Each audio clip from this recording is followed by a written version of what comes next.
de las asociaciones policiales, Justicia Policía.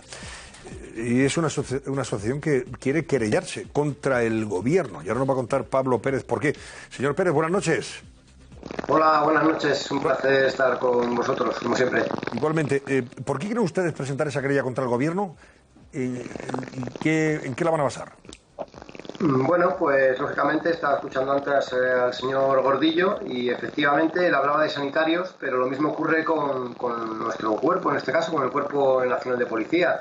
Entendemos que deberían de haberse tomado unas medidas cuando se inició toda esta crisis, incluso antes, habiendo un informe del 24 de enero por parte del responsable de riesgos laborales, en el que ya se intuía lo que podía pasar. Se decía que se hiciesen una compra de material destinado a cubrir todas estas necesidades y eso no se hizo, con lo cual hemos estado trabajando con una falta abrumadora de medios. No tenemos mascarillas, no había geles, no había guantes. Todo eso hemos ido consiguiéndolo a través de donaciones y demás, pero bueno, esto ha causado que tengamos un número bastante elevado de contagiados, así como varios fallecidos dentro del Cuerpo Nacional de Policía. Entonces, por este motivo es por lo que vamos a emprender las acciones legales oportunas contra este gobierno. ¿Qué datos tienen de contagiados dentro del cuerpo policial, de la Policía Nacional y de fallecidos? Pues fallecidos, creo que van aproximadamente 8, quiero contabilizar 8 o 9 fallecidos, y el número de contagiados, sí es verdad que entre fuerzas y cuerpos de seguridad del Estado ya rondamos los 1.400 contagios. ¿Y siguen ustedes sin recibir? Claro, esos confirmados, porque sí, como tampoco nos están realizando los test, pues no podemos determinar el número exacto de contagiados que ha habido. ¿Siguen sin recibir? ¿Las mascarillas que utilizan ustedes son desechables? ¿No valen nada más que para una vez? ¿Las reciben todos los días? En fin, los guantes, bueno, guantes son, me imagino, los guantes típicos que tenemos en todos los trabajos y eso, que nos ponemos al salir y al entrar, etcétera, etcétera. Sí, efectivamente, los guantes que no sé, se nos está dotando pues de un par de guantes o 2 pares de guantes dependiendo por cada servicio, y las mascarillas son las famosas mascarillas quirúrgicas, que sí, son mascarillas que, como bien sabemos todos, evitan que nosotros podamos contagiar al resto de personas con las que estamos, pero no impiden que nos contagien a nosotros. Entonces, bueno, pues ahí es donde nosotros realmente corremos ese riesgo, estamos en esa primera línea detrás de los sanitarios justamente. Y, hombre, entendemos que deberíamos de haber sido considerados como un colectivo de riesgo desde un primer momento, y que se nos facilitasen esos test también a muchos compañeros que bueno, tenían síntomas, algunos síntomas leves, otros asintomáticos, demás, pero entendíamos que era necesario la realización de esos test.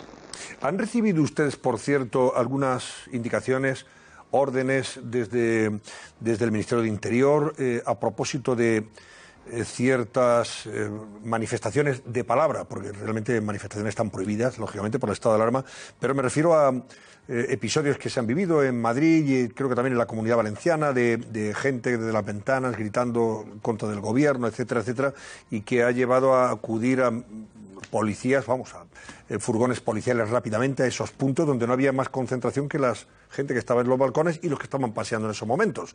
Y hay gente, ciudadanos que se han quejado y han dicho que parece que les han coartado la libertad de expresión, etcétera, etcétera, y le han amenazado por parte de los cuerpos policiales. ¿Tienen ustedes constancia de eso? No, para nada, y es más, que quisiera defender la labor que realizan nuestros compañeros en la calle. Decir que todas las actuaciones que ha habido hasta el momento han sido ejemplares, una profesionalidad exquisita.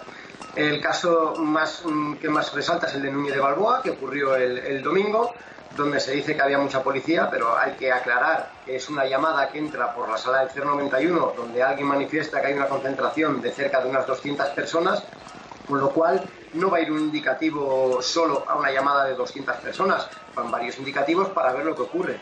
A la llegada de estos indicativos sí observan que hay un cúmulo de personas allí bastante importante, quizás no llegaba a las 200, pero sí pasaba del centenar de personas, y lógicamente lo que hace es invitarse a la gente a que proceda con lo que corresponde en esa franja horaria, que bien es pasear o bien hacer ejercicio. La mayoría de la gente, lógicamente, accede, se va del lugar, salvo un número determinado de personas que se quedan en el lugar, incluso algunos plantando cara a los compañeros, y lo que se procede es a identificar a estas personas y preguntarles el motivo de su estancia en ese lugar. Si ellos no tenían ningún tipo de justificación para estar en ese lugar y en ese momento, pues posiblemente sean propuestos para sanción. Pero en ningún momento se sanciona ni porque haya ningún cántico ni a favor ni en contra del gobierno, ni a favor ni en contra de ningún otro partido político, ni porque se porte una bandera de un color o de otro color. Se sanciona por un incumplimiento del Real Decreto.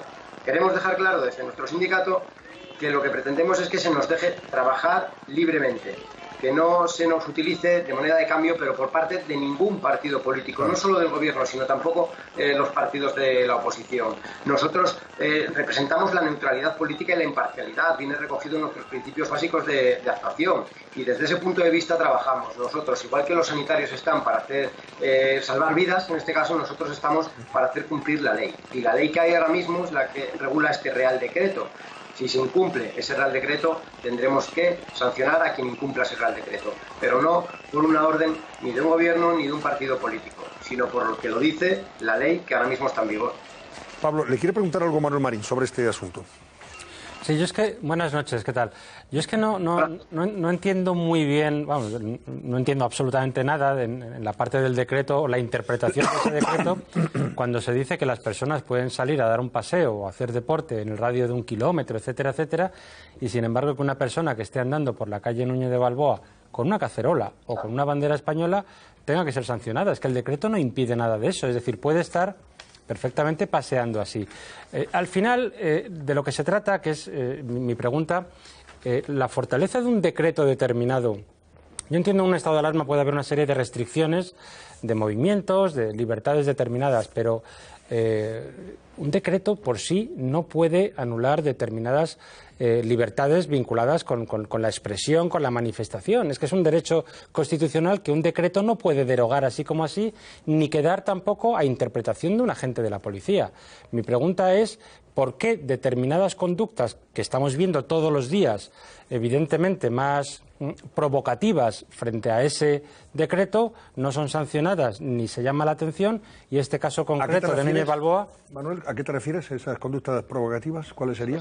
No, provocativas me refiero. Yo he visto aquí en Madrid, el último día que vine aquí, en grupos de ciclistas por la Castellana de 20 o 30, alterando el orden, gritando, cruzándose con coches de una manera festiva, no cumpliendo distancias de seguridad, incumpliendo el decreto en cualquier caso. No entiendo que una persona paseando por Núñez de Balboa o por cualquier otra calle con una bandera, lo digo porque he escuchado, a mí no me ha pasado, no sé si ha ocurrido o no a mucha gente, he escuchado a vecinos de Madrid decir que se les ha identificado por llevar una bandera española. Yo eso no lo puedo entender, si ha sido así. Yo le digo que, bajo mi punto de vista y lo que yo conozco y de mis compañeros, lo que tengo entendido, no se sanciona a nadie por portar una bandera y tampoco se sanciona a nadie por pasear, bien con una bandera, con una cacerola, con lo que sea. Como le he explicado anteriormente, lo que se sanciona, en este caso en Núñez de Balboa, no es que estén paseando por allí, sino que están concentrados, sin moverse.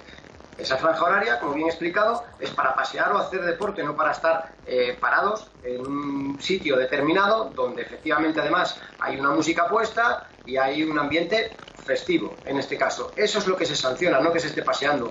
De hecho, cualquier persona que salga a pasear, a caminar, a andar en bici con su bandera de España, con su gorra de España, con su camiseta de España o con la de cualquier otro país o partido político, no estamos hablando de ninguna ideología en concreto. Aquí se puede salir a pasear con la bandera que cada uno estime oportuno y eso no es sancionable y por ese motivo los compañeros